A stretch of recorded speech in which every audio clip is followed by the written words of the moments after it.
Sirli ertaklar olamida, osmonu falaklar orasida juda mehribon, juda aqlli Ayub ismli kichkina bola yashar ekan. Ayubning bir orzusi bor edi. Osmon yulduzlari bilan gaplashib ko'rish. Bir kuni u deraza yonida o'tirib osmonga qarab turardi. Shunda to'satdan bitta kichkina yulduz osmondan pirrillab uchdi-da Ayubning oldiga tushdi. Yulduzcha yumshoq ovozda dedi: "Salom, Ayub.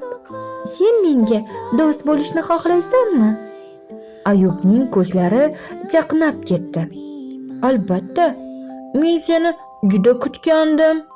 Shunda sirli yulduzcha biroz aylana boshlab, Ayubni yengilgina ko'tarib osmonga olib chiqdi.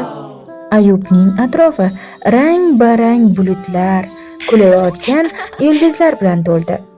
Ular birgalikda oyning yoniga bordilar.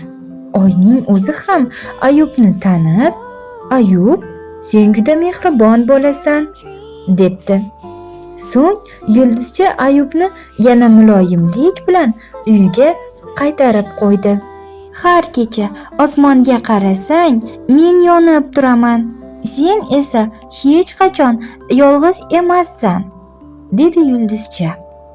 Ayub yotog'iga kirib, yuzida tabassum bilan uxladi.